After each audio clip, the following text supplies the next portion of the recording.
all of this, oh, we were the original Egyptians. That ain't nothing to be proud of, bro. I'm telling you, that ain't nothing to be proud of. Them Egyptians was brutalizing people. They were brutalizing people. When they launched the campaign to build Egypt, they went all over the Middle East and they brutalized people and they kidnapped people. How do you think the Hebrews got there? So let's not talk about, let's take away the title Hebrews, all right? Because I don't want you Hebrew Israelites to try to capitalize off of what this is about, because they went around, and I'm gonna tell you something else that I'm not overseas, but they went around and they kidnapped a whole lot of people. They brutalized a whole lot of people to the degree that once they gained a sufficient amount of people over there in Egypt in order to build their cities, once they saw signs of a whole lot of people becoming too weak or old to continue to do the work, then after a while, they started campaigning, offering people from those same areas and other remote areas, they offered them a lavish lifestyle to come to Egypt and build their pyramids for them. And we'll have settings for you and all of that. And so once a whole lot of people started offering their services to Egypt in order to help them build Egypt, after a while, people found out from the elders there that no, you're under a dictatorship.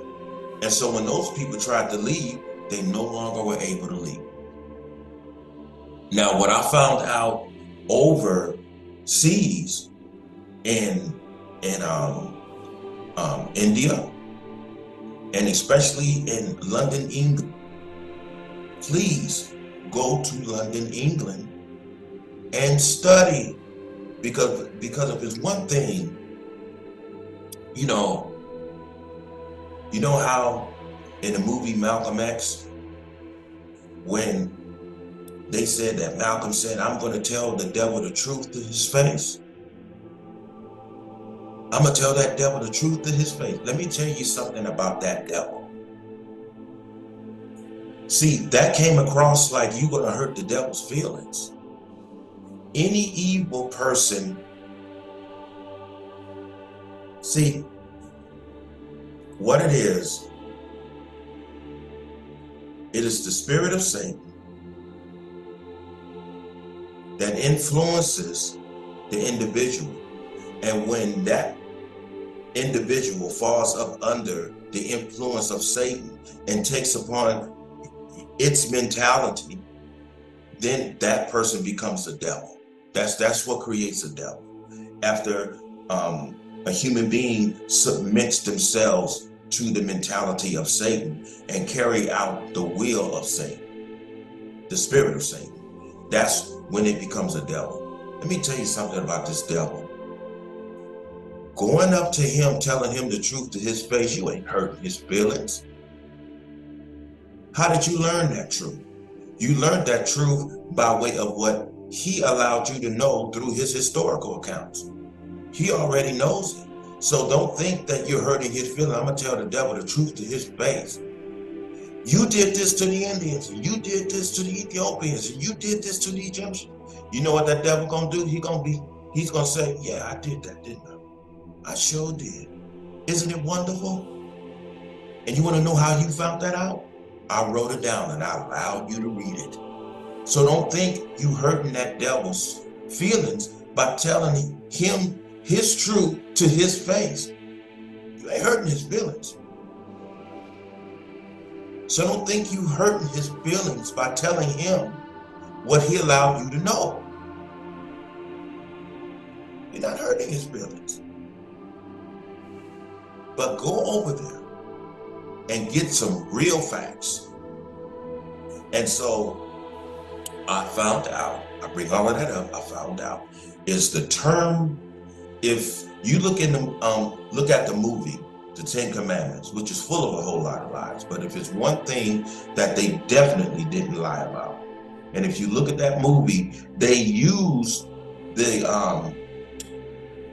title Hebrew next to the term slave.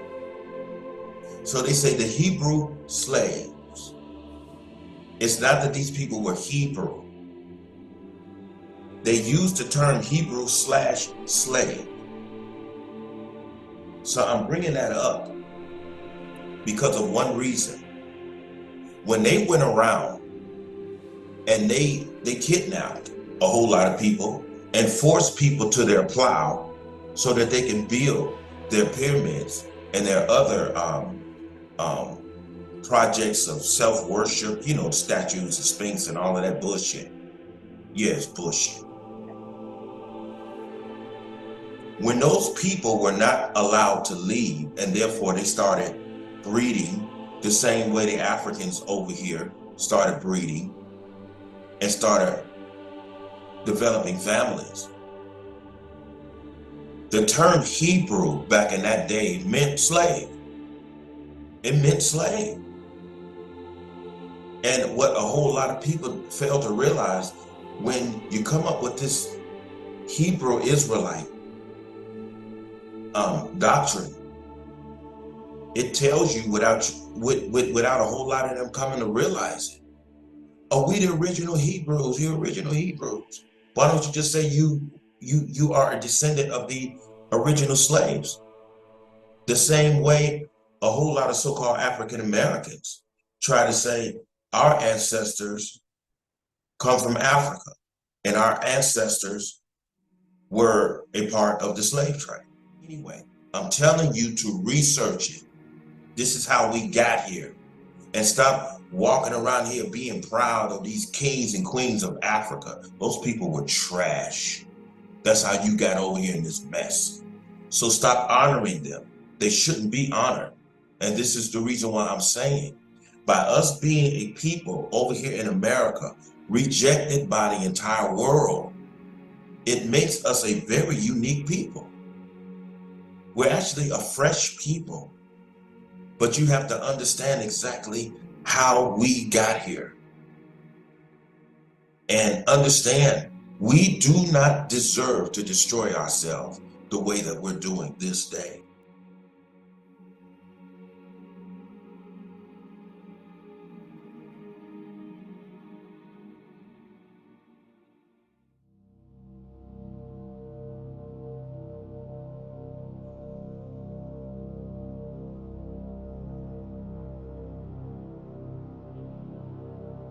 So I guess we're going to be going over this for a little while. I'm not going to leave you hanging. You know, you can keep on sending me, you know, messages. That's fine. That's fine.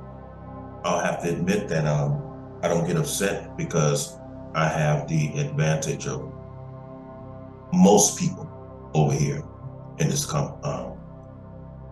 country by having friends overseas, and I have the advantage of finances, not only for myself, but some of the people that I know overseas who were able to get me over there when I was falling short financially.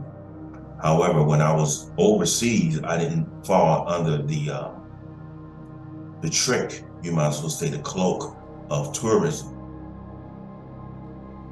You know, walking around looking at the sights and marveling at the sights. No. No. I didn't get caught up in that. I wasn't over there as a tourist.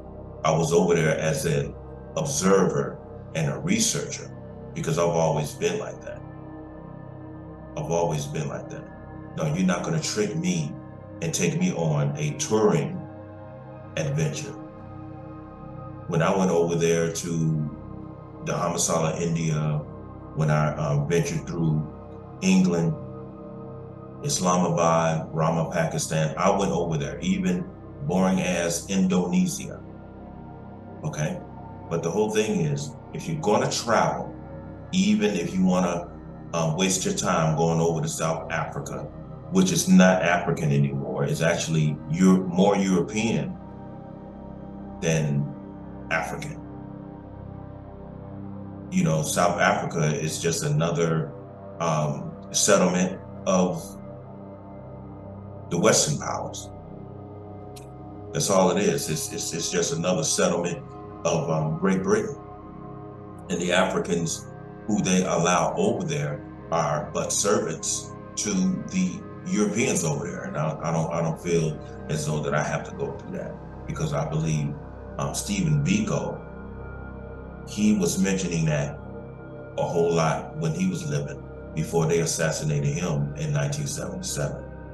So if you want to understand a little bit more effectively how South Africa got there and how the Africans over there were being mistreated, I would suggest that you study Stephen Biko, because Stephen Biko was an African who was equivalent to Malcolm X over here in America. Study the writings and study the life of Stephen Biko, because he was talking about the effects of the Western world.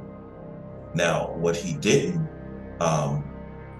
admit, or maybe he never came to know, that the whole Western culture was founded by Egypt. You know, it's like if you look on your dollar out here, and I'm pretty certain that a whole lot of people have already known this.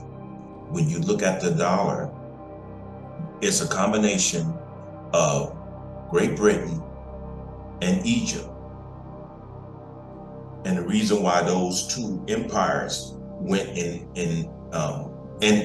Rome went in harmony is because they all were activating off of the Western culture and the Western idea and the Western method of rulership. It's always been that way. It's always been that way. As I would never back up, I would never advocate worshiping and boasting of the kings and queens of Africa, because those are the ones who sold our people into slavery, because we were not of their establishment. We were subjects. So we were subject to their rulership. Our ancestors bowed down to these people who considered themselves kings and queens. So I would never back up in telling our people the kings and queens of Africa and Egypt are nothing to be proud of. As I said before, we are a unique people over here in America. Now, I hear, I got a few messages from some brothers from the Nation of Islam. And from what I noticed, that these messages were not local out here in Las Vegas.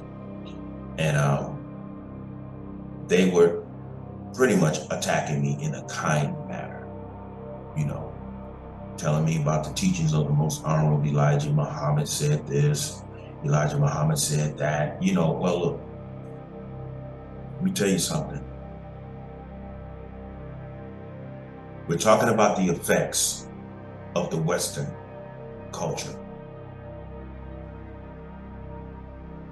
Even the effects of the Western culture of the Europeans who came over here, who were considered the trash and the snakes of Europe, who ended up being pushed down into the Deep South, who are known as the racists, the rednecks, all of those things. Have you ever heard a European? There used to be a saying of the rednecks out here, the white people, the racist white people, when they would pull some brothers to the side or harass black men and say, nigga, when I'm through with you, you're gonna be preaching. Ask some of your elders. But that was a very common saying in the South. When I'm done with you, you're gonna be preaching. And so the effects of that abuse came out. A whole lot of preachers like Marcus Garvey, even your Elijah Muhammad. who just could not stop talking about what the white man did. The white man did this, the white man did that. He told you that he was going to make you a preacher. He even made you change your last name. He made you put an X behind your name. He made you put the name Muhammad behind your name. Well, we embrace the X and the name Muhammad because we rejected our slave names. Did Muhammad have a slave named Bilal, the one who invented the call of prayer? His last name was Muhammad by way of Prophet Muhammad. Everyone who came under the teachings of Prophet Muhammad, they all carry Muhammad's last name. And the Quran talks about followers/slaves. The Quran talks about that. So the only thing that you gave up was one slave name and you embraced another slave name. And I'm pretty certain you've heard that before. You've heard that before. But what difference does it make if you have an X behind your name? What difference does it make if you embrace the last name Muhammad? Look at our people. Our people are still in the worst shape that they've been since before Elijah Muhammad, since before Farad Muhammad. Right here, while Farrakhan lives, our people are going further into darkness.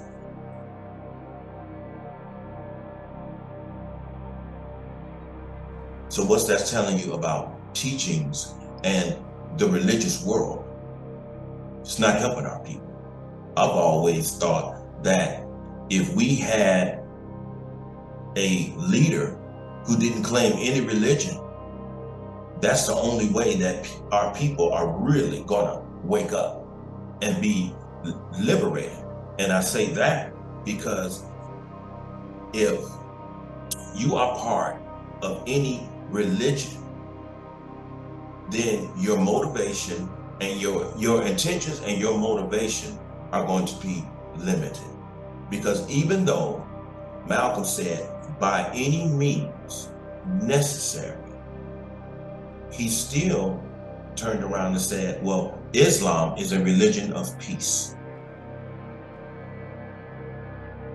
Well, if Islam is a religion of peace, and if that's your core belief, then why did Brother Malcolm say by any means necessary, which did not imply peace always? He said by any means necessary. Well, what if the means take violence? He talked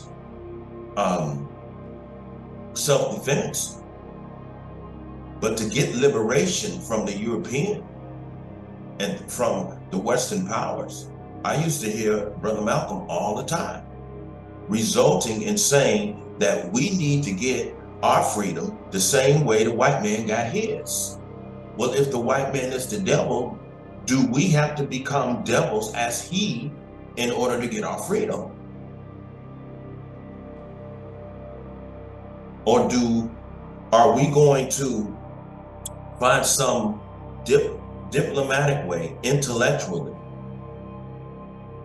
to deal with this Western power structure in order to get our liberation? Or is it possible for us to get our liberation within the Western power structure? Does our liberation imply Black people forming a government system within the current government system, which is the Western power structure? Is that possible? Is that possible? Right now, it is impossible.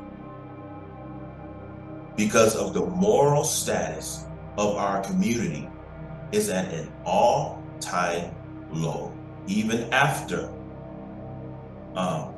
Marcus Garvey, even after the most honorable Elijah Muhammad, even after Brother Malcolm X, even after Dr. King, even after the Black Panther Party, even after the current presence of Louis Farrakhan. So what is it going to take? What is it going to take?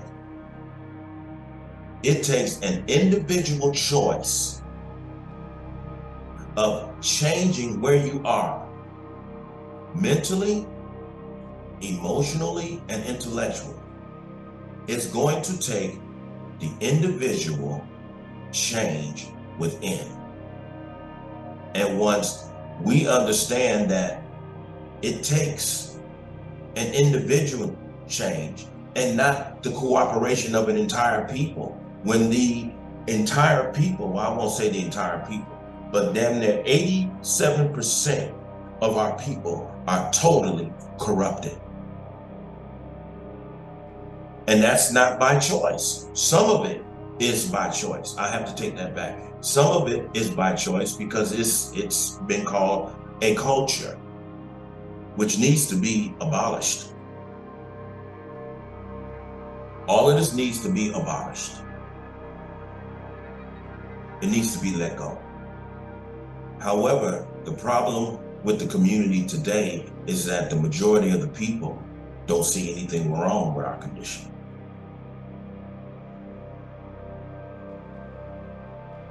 We don't see anything wrong with it. And that's where we're failing. Not enough of us see things the same way. And therefore, not enough of us are going to start fighting against it in order to make things better for us. We're in a hell of a dilemma. So talking about we coming from kings and queens, that doesn't mean anything. Look at our behavior.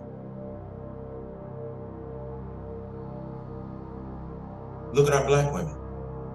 Look at our black men in my hometown, Chicago, just shooting and killing each other. For nothing. For nothing. We're making our families cry. We're making our mothers and our grandmothers and our great-grandmothers cry for nothing. Just shooting and killing each other in the street. For what? For what?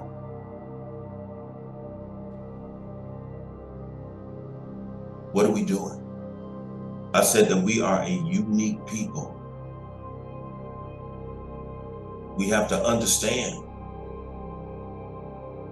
that we are a unique people, and the only way that things are going to get better for the community, there has to be an individual choice to let go of what is ruling our community, because a whole lot of us are going to have to just break from the community in order to survive, because the community is corrupted, it's contaminated, it's morally degenerate today.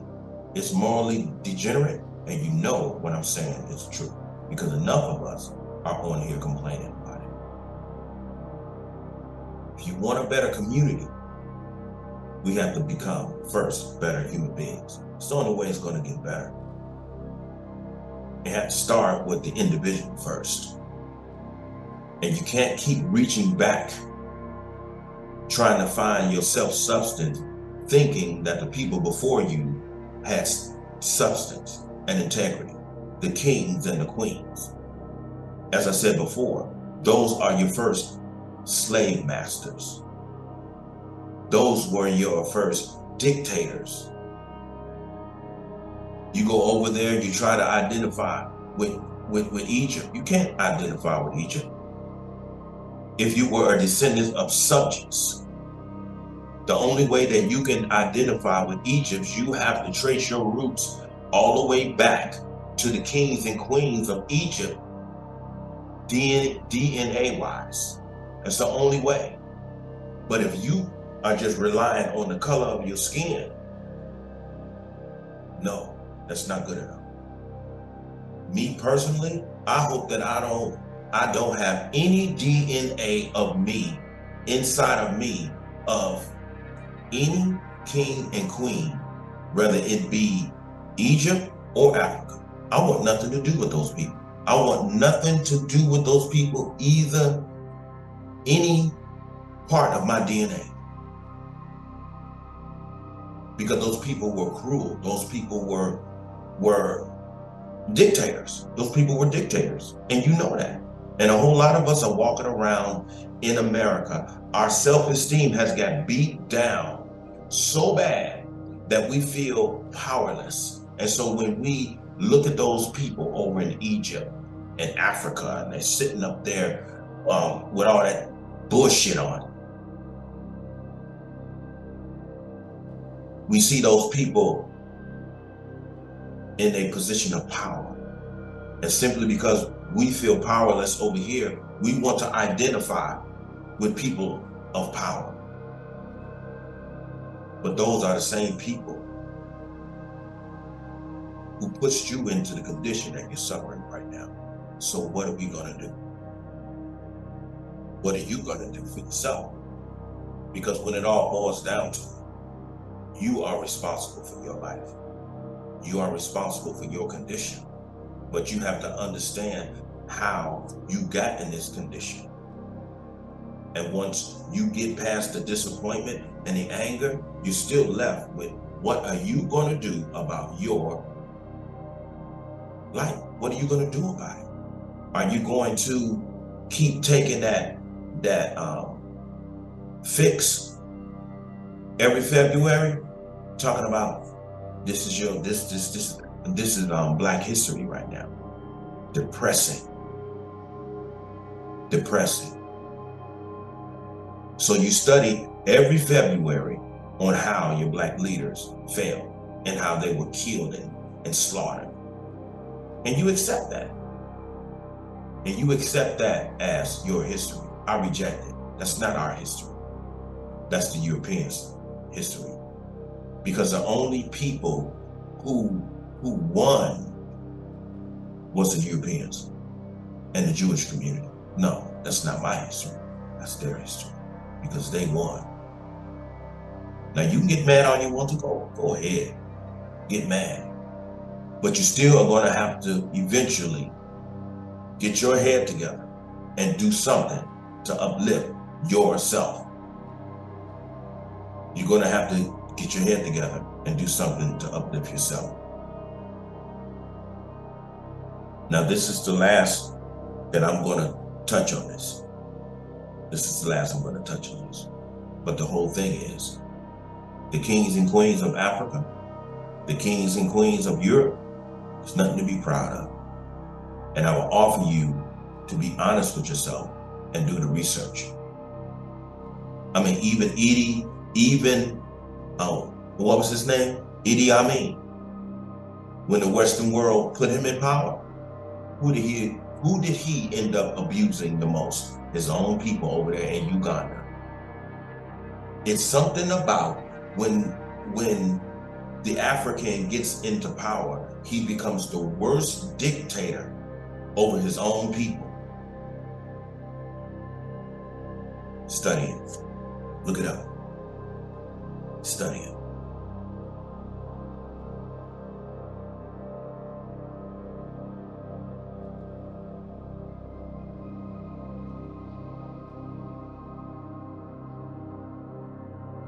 I want to say this in terms of the some of the Hebrew Israelites who had contacted me. Let me tell you something. All this nonsense talking about, oh, the Bible is our history. All of that, and you know, you are Uncle Tom and you this, and these black women are bitches and all of that. Let me tell you something. I've been on YouTube since 2007. And I've seen the way how a lot of youth stand on the corner You dressed up like Ultraman or that other show. I forget what they were. Who they were. I've studied your doctrine. Okay. A very close brother of mine named Joshua Rose. He used to be an Israelite. There was another brother who him and I both knew. I won't mention his name, but he was a Israelite, a devout one at that. The whole thing with the whole Israelite thing is that despite all of the stuff that y'all say, to me, you're nothing but guys who call yourselves Israelites, but your doctrine and your whole attitude and your delivery sounds equivalent to the Nation of Islam. You're just using a Bible and not a Quran. But what the Nation of Islam does not teach is that Black people are cursed.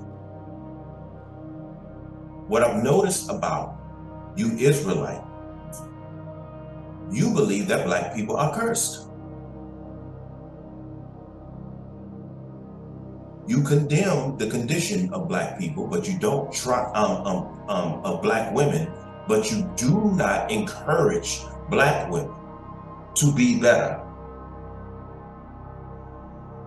The Black women walk past and all of that, and you condemn them, you call them bitches, you call them harlots and all of that. Yeah, that's very encouraging for our Black women to get it together. And you're discouraging Black women and you're mocking of Black women. The only thing that you do is encourage what you condemn. What Black woman is going to be encouraged to become better in her demeanor, in her thinking process, in her behavior, if she looks at her own Black men condemning her and yet still claim to love her so much that he criticizes her? All at the same time. If you hate this Black woman so much, just go ahead and say it with your Bible. If you love her, then you don't condemn her condition so harshly. You try your best to try to encourage her to be better. That's love. But let's go back to this curse thing. Oh, we're the children of Ham and all of that nonsense. And we're cursed to be hewers of wood and drawers of water. Why are you out there even preaching that if you think you're cursed? Your whole life is cursed. Why try to do any better if your life is cursed? Divinely cursed. Why go to college? Why go to work? Why do anything? If the Black community is divinely cursed, what are you complaining about? Stop complaining and just be cursed and go somewhere and sit the fuck down and close your mouth, because you're not helping.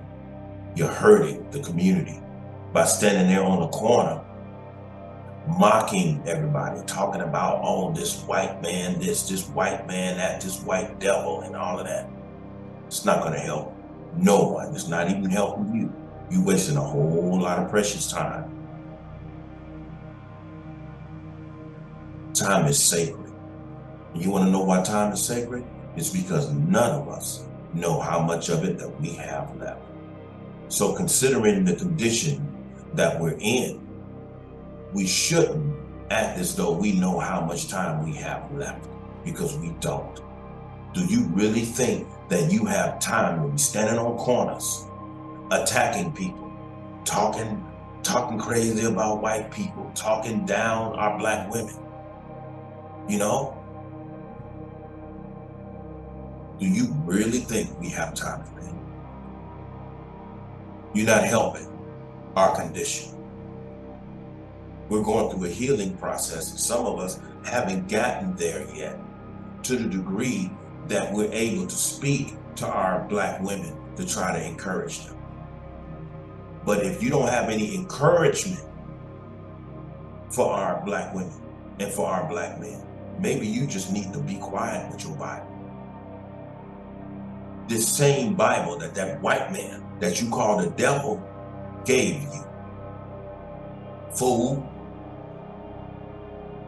Oh, this is our history, and our history is in this, and the truth, this is the truth. Remember who gave you that book.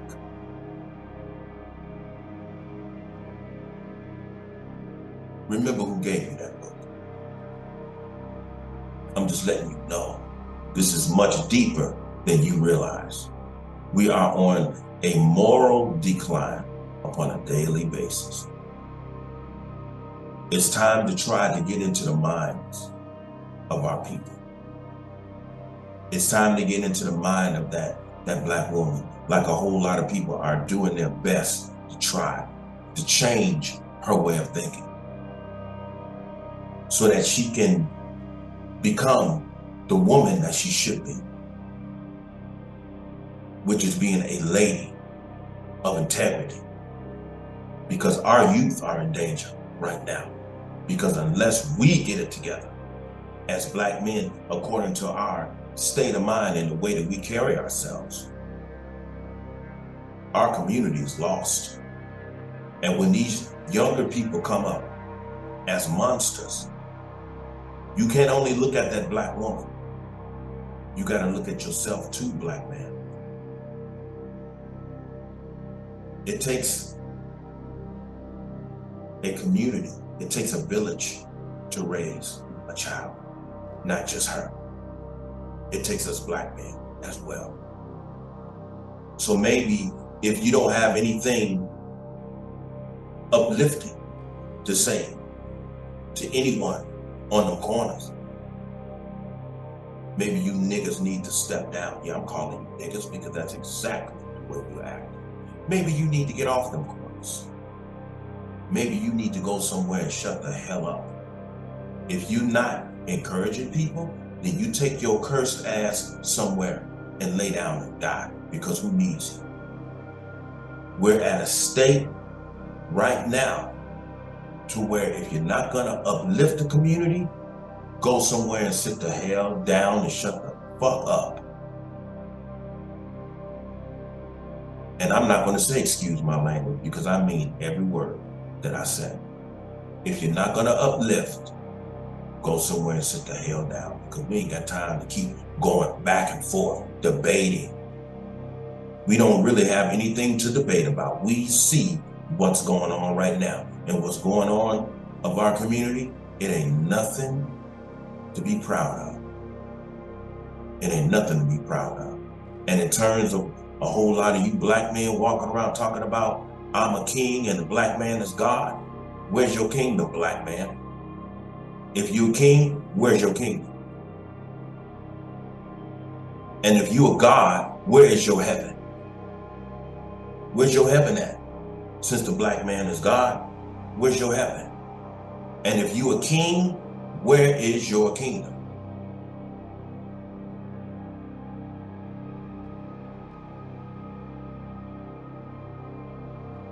And with that being said, I'm going to end this on that note.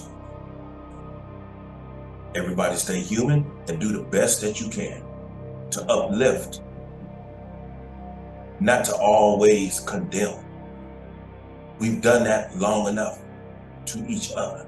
It's time to encourage and not to condemn. Everyone stay human. Everyone have a good night.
Peace.